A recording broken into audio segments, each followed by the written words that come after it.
그러므로 너희는 하나님이 택하사 거룩하고 사랑받는 자처럼 긍휼과 자비와 겸손과 온유와 오래 참음을 옷 입고 누가 누구에게 불만이 있거든 서로 용납하여 피차 용서하되 주께서 너희를 용서하신 것 같이 너희도 그리하고 이 모든 것 위에 사랑을 더하라. 이는 온전하게 매는 띠니라. 그리스도의 평강이 너희 마음을 주장하게 하라. 너희는 평강을 위하여 한 몸으로 부르심을 받았나니 너희는 또한 감사하는 자가 되라. 그리스도의 말씀이 너희 속에 풍성히 거하여 모든 지혜로 피차 가르치며 권면하고 시와 찬송과 신령한 노래를 부르며 감사하는 마음으로 하나님을 찬양하고 또 무엇을 하든지 말에나 일에나 다 주 예수의 이름으로 하고 그를 힘입어 하나님 아버지께 감사하라. 아내들아 남편에게 복종하라. 이는 주 안에서 마땅하니라. 남편들아 아내를 사랑하며 괴롭게 하지 말라. 자녀들아 모든 일에 부모에게 순종하라. 이는 주 안에서 기쁘게 하는 것이니라. 아비들아 너희 자녀를 노엽게 하지 말지니 낙심할까 함이라. 종들아 모든 일에 육신의 상전들에게 순종하되 사람을 기쁘게 하는 자와 같이 눈가림만 하지 말고 오직 주를 두려워하여 성실한 마음으로 하라. 무슨 일을 하든지 마음을 다하여 주께 하듯 하고 사람에게 하듯 하지 말라. 이는 기업의 상을 주께 받을 줄 아나니 너희는 주 그리스도를 섬기느니라. 불의를 행하는 자는 불의의 보응을 받으리니 주는 사람을 외모로 취하심이 없느니라. 제4장. 상전들아 의와 공평을 종들에게 베풀지니 너희에게도 하늘의 상전이 계심을 알지어다. 샬롬, 여러분 반갑습니다. 오늘도 큐티로 여는 기막힌 하루입니다. 이 시간 우리에게 허락하신 본문은 골로새서 3장 12절부터 4장 1절까지의 말씀이고요. 제목은 사랑을 더하라입니다. 여러분은 오늘 큐티인의 제목을 들으셨을 때 마음이 어떠셨나요? 사랑을 더하라고 하니까 좋으십니까? 아니면 부담감으로 다가오셨나요? 또 아니라면 아무런 생각도 들지 않으셨나요? 예전에는 사랑이라는 단어가 좋기만 하고 부담이 되거나 어렵게 느껴지지 않았습니다. 그런데 저를 알아가는 과정에 있다 보니 사랑이 참 어렵다는 생각을 하게 되었습니다. 그러다 보니 사랑하는 것도 어려운데 사랑을 더하라는 말씀이 제 입장에서는 버겁게 와 닿았습니다. 그럼에도 여전한 방식으로 말씀 앞에 엎드려 사랑을 더해야 할 죄인에게 너무도 필요한 말씀이기에 사랑을 더하라는 제목의 말씀을 주셨다는 것이 믿어집니다. 사랑이 없는 저와 여러분에게 사랑을 더할 은혜를 구하는 시간이 되기를 소망하게 됩니다. 첫 번째로 사랑을 더하라는 것은 가장 온전한 띠이기 때문입니다. 14절입니다. 이 모든 것 위에 사랑을 더하라. 이는 온전하게 매는 띠니라. 아멘. 하나님께로부터 택함을 받은 자들에게는 나타나는 것이 있는데요. 5가지 삶에 옷차림이 있어야 한다고 합니다. 예수 그리스도로 새 사람이 되어 입어야 할 옷을 말하고 있습니다. 가장 먼저는 긍휼의 옷입니다. 고난에 처한 사람에 대한 동정심과 너그러운 마음이죠. 두 번째 옷은 자비입니다. 성품이 부드러워서 친절한 것을 말합니다. 다음으로 입어야 할 옷은 겸손이죠. 하나님과 사람 앞에서 자기를 낮추는 것을 뜻합니다. 그리고 네 번째로 입어야 할 옷은 온유입니다. 회개하는 마음을 통한 부드러움의 옷이죠. 하나님께 잘 길들여진 심령을 가진 자의 옷이라고 할 수 있습니다. 마지막으로 오래 참음의 옷입니다. 복수하지 않고 구원을 위해 오래 참는 것을 가리킵니다. 그리고 또 인간관계에서 불만이 있으면 서로 용납하여 피차 용서하되 예수님께서 우리를 용서하신 것까지 용서하라고 합니다. 바울은 이 모든 것 위에 사랑을 더하라고 해요. 이 모든 것 위에. 방금 입어야 할 5가지 옷과 그리고 서로 용납하고 또 피차 용서하는 것 위에다가 사랑을 더하라고 합니다. 이것은 이 모든 것을 온전하게 묶어주는 띠이기 때문이라고 합니다. 결국 사랑이 없는 택자의 옷차림은 온전하지 않다는 것을 말해요.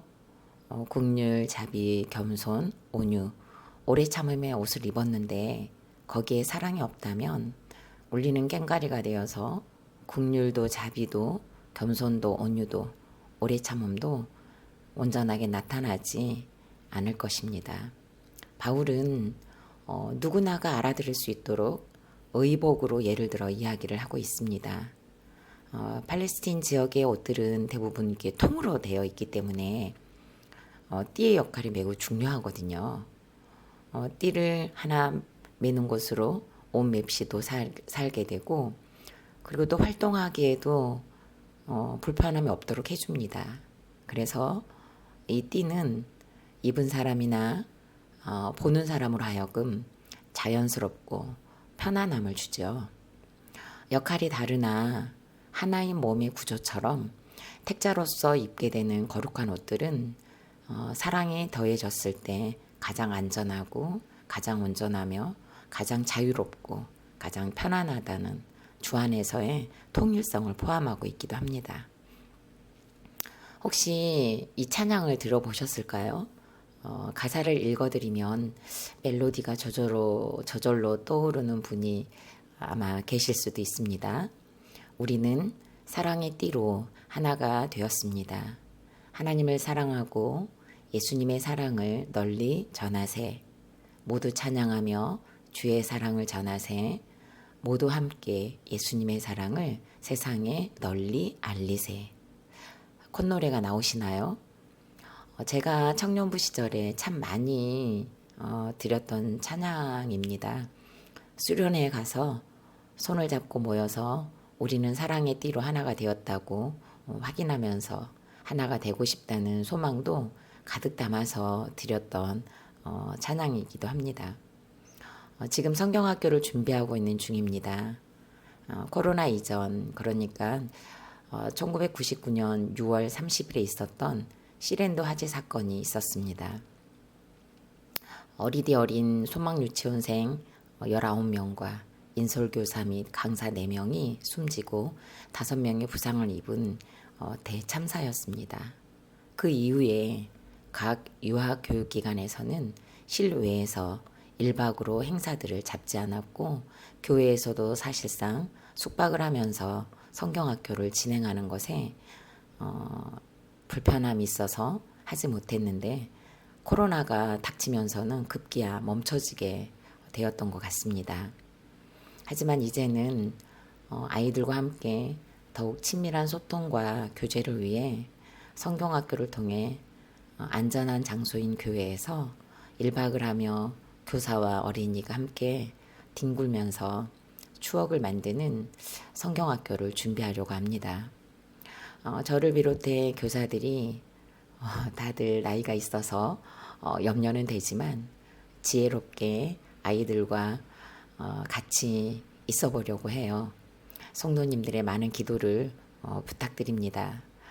성경학교를 통해 어릴 때부터 공동체 사랑의 띠를 배우고 각자가 사랑의 띠가 되어봄으로 사랑의 띠로 하나 되고 온전케 되는 공동체로 양육되어지기를 간절히 기도하게 됩니다. 질문합니다. 긍휼, 자비, 겸손, 온유, 오래 참음 중에서 나는 어떤 옷을 입고 있나요?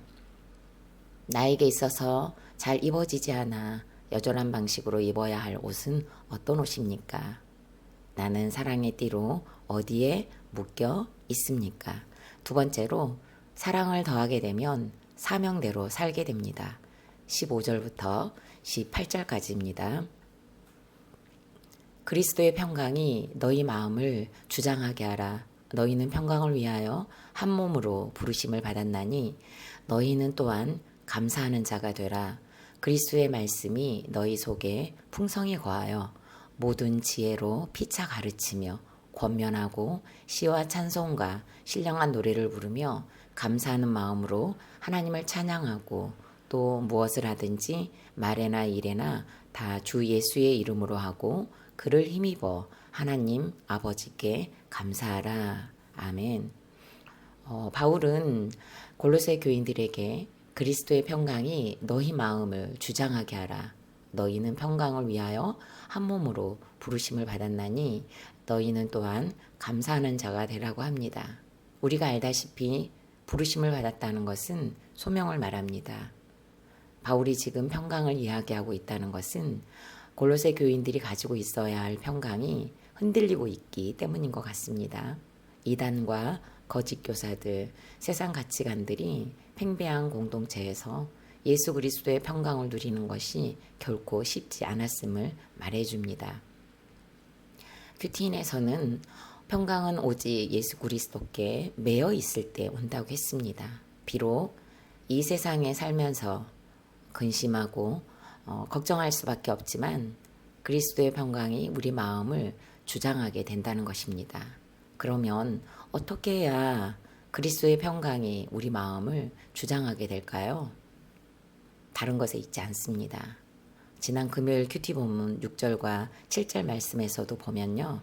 그러므로 너희가 그리스도 예수를 주로 받았으니 그 안에서 행하되 그 안에 뿌리를 박으며 세움을 받아 교훈을 받은 대로 믿음에 굳게 서서 감사함을 넘치게 하라고 했습니다. 그리고 오늘 16절 말씀에서도 그리스도의 말씀이 너희 속에 풍성히 거하여 라고 합니다. 결국에는 말씀의 뿌리를 박는 것 외에는 다른 길이 없다는 것입니다. 그렇다면 말씀의 뿌리를 내리는 방법이 또 구체적으로 무엇인지 알아야 하지 않겠습니까? 지겹도록 듣는 이야기입니다. 날마다 큐티하고 날마다 찡까하면서 날마다 적용하는 것. 여전한 방식의 말씀 묵상이야말로 가장 뿌리를 잘 내리는 길입니다. 말씀으로 오늘의 사건을 해석받아야 평강이 찾아옵니다. 평강을 위하여 부르심을 받았다고 합니다. 우리가 서로 다르지만 한 몸으로 평강을 배우고 훈련받으라고 그리고 누리라고 저와 여러분을 불렀다고 합니다. 그렇다면 평강이 사명이지 않습니까? 사랑을 더하면 사명대로 살게 되는데 그것은 바로 내가 평강을 누리고 내가 누린 평강을 자녀와 배우자에게 보여주고 교회 공동체에게도 보여주는 것인 것 같습니다. 평강을 누리는 자는 이것으로 멈추지 않고 아주 자연스럽게 평강을 보여주는 것이 지혜가 되어 피차 가르치며 권면하고 시와 찬송으로 찬양하고 감사하게 된다고 합니다. 저는 매 주일마다 그리스도의 평강이 흔들리고 깨지는 것을 경험합니다. 두 자녀들의 예배가 무너졌기 때문입니다. 사역을 마치고 집에 들어서기 위해 현관을 마주할 때마다 자녀들을 어떤 표정으로 마주해야 하는지에 대해 생각이 아주 복잡합니다.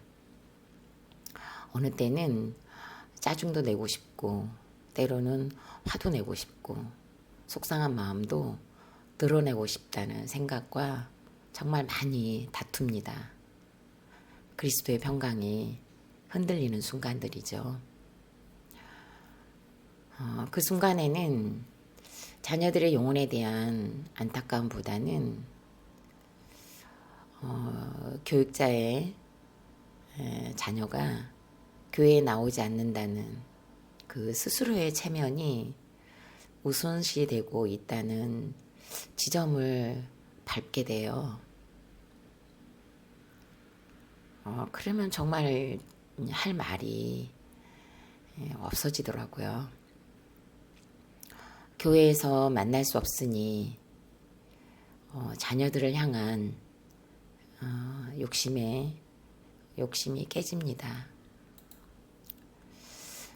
예배가 무너져 있기 때문에 어디에서도 안전한 곳이 없으니 평강이 깨집니다. 깨어져야 할 인간적인 저의 평강을 보는 것 같습니다. 주일마다 저의 평강이 깨어지다 보니 하나님께서 속히 만나주시기를, 하나님의 때에 반드시 만나주실 것을 간절히 기도하게 되고, 그리고 또 공동체에서 돌아올 것이라는 권면과 위로를 들으면 그제서야 그리스도의 평강이 빼앗기지 않고 그걸 붙잡는 것을 정말 매 주일마다 경험하고 있습니다. 그래서 예배가 무너져 눈치를 보는 자녀들에게 제가 할 수 있는 건 제가 먼저 방문을 놓고 하고 교회에서 만날 것을 믿고 소망하면서 밝게 인사를 해주는 것으로 평강을 유지하고 있습니다. 질문합니다. 나는 지금 불안합니까? 평안합니까? 불안의 뿌리, 평안의 뿌리는 무엇인가요?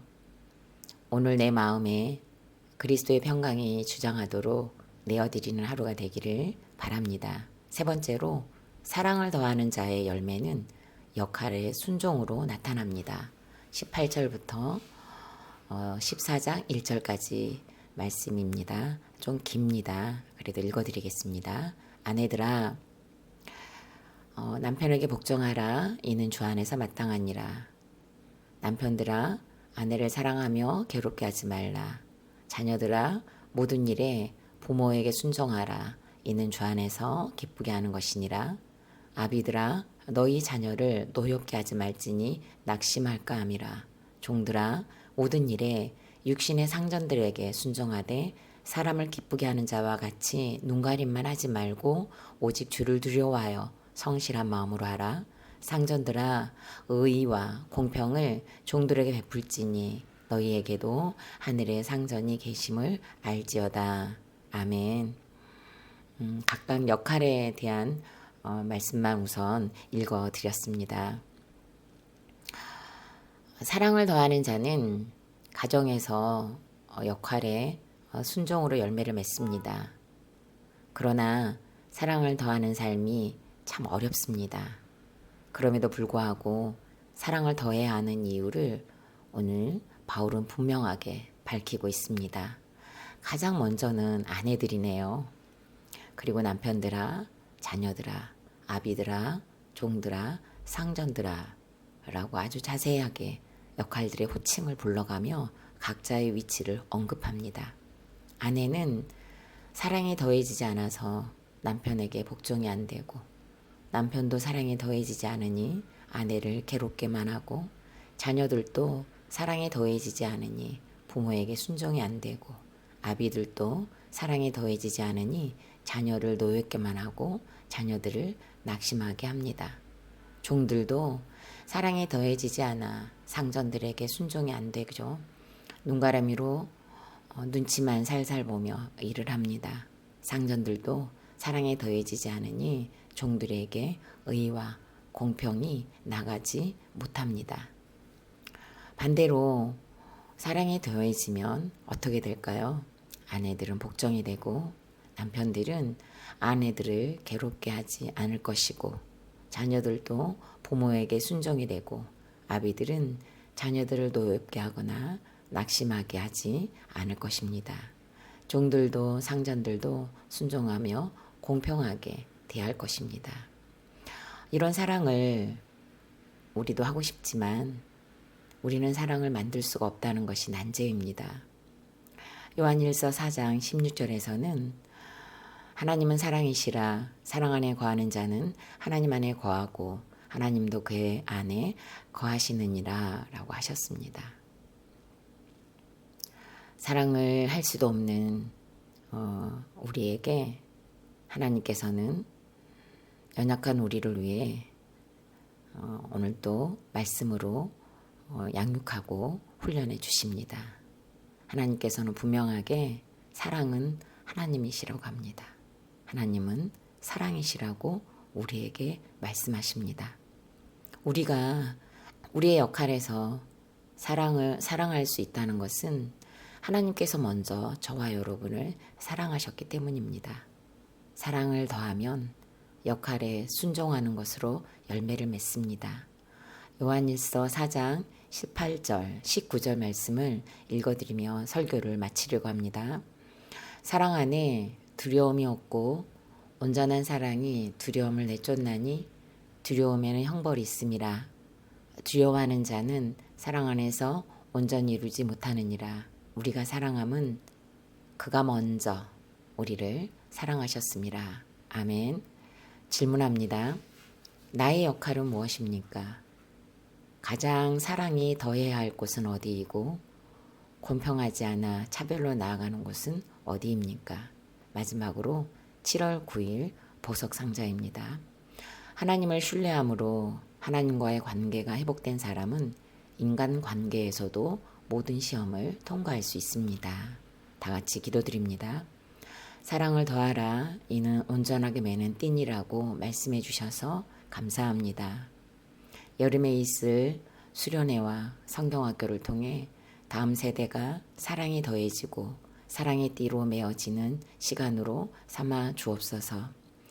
사랑이 더해짐으로 평강을 위하여 부름받은 사명을 알게 해주셨으니 죄가 우리 마음을 주장하는 것이 아니라 그리스도의 평강이 주장하게 하시고 역할에 순종하는 열매가 가정에서부터 시작되어 교회 공동체와 지역사회에도 나타나게 하여 주옵소서.